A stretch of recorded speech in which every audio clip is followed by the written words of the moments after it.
खुलुमबाय बयनिसिमबो नोंथांमोननि थाखाय माखासे खौरांफोर लानानै फैलायबाय आरो चेनेलाव गोदानब्ला अन्नानै चेनेलखौ साबस्क्राइब खालामनानै लादो बेल आइकनखौ एलाव होनानै ला जाहाथे नोंथांनाव सिगां नटिफिकेसन सहैग्रोयो। दानिया खोनासंलांदो। गिबि खौराङाव दङ बासबारि ओनसोलनि थाखाय गोजोनथाव खौरां। बासबारि बाजाराव स्ट्रं फिटनेस जिम बेखेवदों।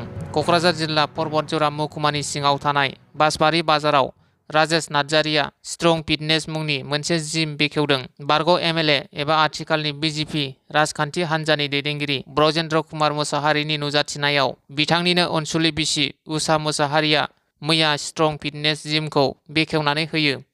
नैथि खौराङाव दङ फैगौ 15 डिसेम्बराव खुंजानो गोनां फरेस्ट गार्डनि लिरनाय आनजादखौ सोलायना 22 डिसेम्बराव खुंनाय जासिगोन होनना फोसावदों एकाडेमिक रेजिस्टार बड'लेण्ड इउनिभार्सिटिनिफ्राय।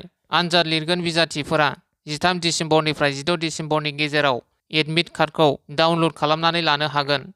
थामथि खौराङाव दङ आधार कार्ड बानायनायखौ लानानै रायजो सरकारा गोदान एसअपि फोसावदों। आधार कार्ड बानायनायनि नेमफोरखौ सोलायदों आसाम सरकारा। जाय नखरफोरा एनआरसिनि फारिलाइयाव थिसनजादों बैफोर नखरफोराल' आधार कार्डखौ मोननो हासिगोन आरो जाय नखरफोरा एनआरसिनि फारिलाइयाव गैया बिसोरो आधार कार्ड मोननाय नंला। रायजो सरकारा गनायथि होनायनि उनावसो दायो आधार कार्डखौ मोननो हासिगोन। बे थांखिखौ रायजोनि केबिनेटआव लानाय जादों। आसामनि जेनेरेल एडमिनिस्ट्रेसन डिपार्टमेन्टआ एनआरसिनि बिबानखौ मावफुंनायजों लोगोसे आधार कार्ड बानायनायनि बिबानखौ मावफुंनायाव हेफाजाब होगोन। आर'ज गाबगिरिफोरनि आधार कार्डखौ 45 साननि गेजेराव नायबिजिरनायनि उनाव आसाम सरकारनि मावख'आरि वेबसाइटआव गनायथि होनाय जागोन। बेनि सिगां जायगायारि सार्कोल अफिसफोराव आर'ज गाबगिरिनि बिमा-बिफा एबा नखराव एनआरसिनि फारिलाइया थिसनजादोंना जायाखै बेखौ नायबिजिरग्रोनाय जागोन। जुदि एनआरसिनि फारिलाइयाव गैया अब्ला थाबैनो आधार कार्डनि आर'ज गाबनायखौ नेवसिगारगोन। मख'नो गोनांदि बावैसो साननि सिगां बांलादेशनि आयेननि बेरेखायै आसामाव हाबफैनायखौ लानानै दावराव-दावसि जानायनि उनाव आसाम सरकारा बे थांखिखौ लादों। आसामाव बांलादेशिफोरा गले-गले हाबफैनायखौ नुनो मोन्दों जायनि थाखाय आसाम सरकारा आधार कार्ड बानायनायखौ लानानै गोदान एसअपि फोसावनानै होदों।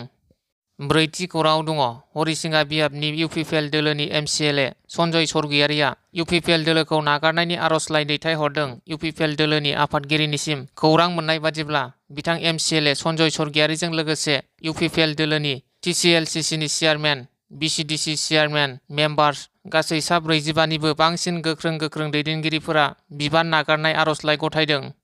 बाथि खौराङाव दङ उदालगुरि जिल्लानि सिङाव थानाय हरिसिङा दख'रा दुलाराय बर' फरायसा आफादनि 2025-26 मायथाइनि थाखाय आफादगिरि सुदेम बर' आरो गाहाय नेहाथारि जोंसार दैमारिया गोदानै बिबानाव सायख'जाबाय।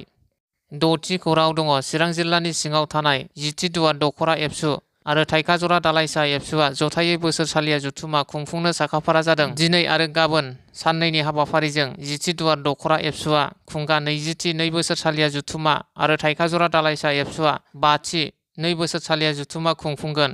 बे हाबाफारियाव ओनसोलनि दैदेनगिरिफोरजों लोगोसे साफ्रोम रायजो राजाफोरखौ खौसेयै बाहागो लानो 10थि दुवार दख'रा एबसुनि नेहाथारि सुरज नार्जारिया खावलायहरदों। स्निथि खौराङाव दङ क'क्राझार जिल्लानि सिङाव थानाय जाहारबारियाव थांनाय हरनि 12 रिंगासो समाव मोसौ सिखाव हमनो हादों। मिथिनो मोननाय बादिब्ला मोसौ खावबाय थानाय समावनो ओनसोलनि रायजोफोरा लोगो नांनानै सिखावखौ होसोनानै हमनो हादोंमोन। नाथाय पाटगाव आउटपस्टनि पुलिसआ रायजोफोरनि आखाइनिफ्राय मोसौ सिखावखौ सेनानै लांदों होनना मिथिनो मोननाय जादों। 8थि खौराङाव दङ सेरेगा फाउन्डेसन आरो सिजौ फाउन्डेसननि दैदेननायाव जानो गोनां लाकी ड्र गेलेनाया थिखानाय सम 22 जानुवारि 2025 इं अक्ट'आवनो जागोन होननानै सेरेगा फाउन्डेसन लाकी ड्र कमिटिआ मिथिहोदों। 9थि खौराङाव दङ आसाम पुलिसआ आइसबिटि बेतकुसियाव मोनसे सिग्रोमनायनि गेजेरजों 2 कौटि बेसेननि फेग्रा बेसाद एबा गान्जा आरो गंसे मबाइल फन बोखांनो हादों।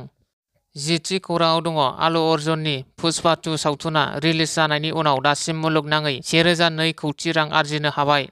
11थि खौराङाव दङ बाक्सा जिल्लानि सिङाव थानाय रुपहि दख'रा दुलाराय बर' फरायसा आफादा फैगौ डिसेम्बर दाननि 22 आरो 23 खालाराव 34थि बोसोरसालिया जथुम्मा खुंनो लानाय हाबाफारिनि लाइ खुन्थियाखौ दुङालागा गेलेग्रा फोथाराव मैया गायसनबाय। बे हाबाफारियावनो आलासि महरै बाहागो लाफैनो हादों सालबारि गोजौसिन गेजेर फरायसालिनि लोगो फोरोंगिरि फनिधर बसुमतारिया। 12थि खौराङाव दङ गोदान बोसोर बरायनाय मिउजिक भिडिअ बानायनो थाखाय अडिअ मेथाइनि गोनांथि जादोंबोला सनाफोर खाथि पिकनिक जालायनाय मेथाइनि अडिअखौ लानो हागोन।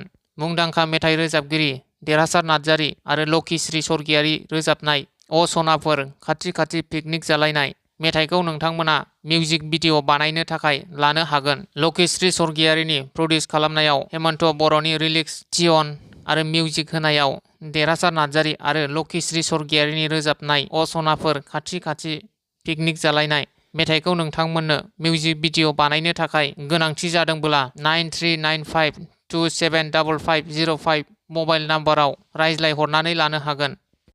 13थि खौराङाव दङ बेरगावआव गोदानै लुफुंनाय एसडिपिअनि नयंमाखौ मैया थांनाय 12 दिसेम्बर खालारखालि फुजा होनानै गोथार खालामो। 20 बोसोरनि उनाव एसडिपिअनि थाखुलिखौ आबुङै लुफुंनो हानायाव गोजोननाय मोन्दों बेरगावनि रायजो राजाफोरा। बे गोथार हाबाफारियाव उदालगुरि जिल्लानि एसपि पुष्किन जैन, डिएसपि फुलकन नार्जारी, एसडिपिअ दुर्गा किंकर शर्मा आरो बेरगावनि गोबां मेलेमजिबि दैदेनगिरिफोरा बाहागो लायो। मख'जायोदि गोथार बाथौनि आरज गाबनायजों मैया बे नयंमाखौ गोथार खालामनाय जायो।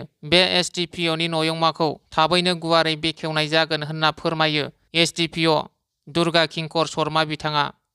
14थि खौराङाव दङ देहा फाहामसालिनिफ्राय थेलायाव गोथै सहखौ लानानै थांदों। बिहारनि कटियार सदर देहा फाहामसालियाव गंसे नखरनो गावसोरनि नखरनि गोथै सहखौ न'सिम लांनो थाखाय एम्बुलेन्स मोनैनि जाहोनाव नखरनि सुबुंफोरा गोथै सहखौ थेला गारियाव दैखांनानै लानानै फैदोंमोन। सुलुंनि बादिब्ला बिहारनि कटियार सदर देहा फाहामसालिया जिल्लानि मोनसेल' गाहाय देहा फाहामसालि जायखौ गोदान मुगानि फुंखाफोरजों सुजुनाय खौथि खौथि रां बाहायनानै बानायनाय जादों। नाथाय देहा फाहामसालिनि खान्थिया ओरैबादि गाज्रिदि जुदि देहा फाहामसालियाव फाहामथाय लाबाय थानाय समाव सोरबा सुबुङा थैयो अब्ला गोथै सहखौ न'सिम लांनो थाखाय देहा फाहामसालि सामलायगिरिनिफ्राय एम्बुलेन्सखौ होनाय जाया। बावैसो साननि केसआ कटियार नयाथला फुलबारिनि थागिबि साहुदीप रायआ जन्दिस जादोंमोन। बे बेरामनि जाहोनाव नखरनि सुबुंफोरा बिथांखौ फाहामथायनि थाखाय सदर देहा फाहामसालियाव थिसनदोंमोन। नाथाय फाहामथाय लाबाय थानाय समावनो साहुदीप रायआ जिउ गोमायो। उनाव नखरनि सुबुंफोरा गोथै सहखौ न'आव लांनो थाखाय सदर देहा फाहामसालि सामलायगिरिनिफ्राय गंसे एम्बुलेन्स बिदोंमोन। नाथाय एम्बुलेन्सखौ होनाय जायाखैमोन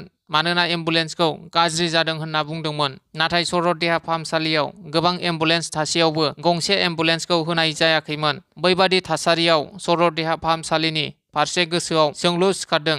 सरखारनिफ्राय एसेबां रां खरसा खालामनायनि उनावबो रायजो राजाफोरा सुबिदाखौ मोननो हायाखै।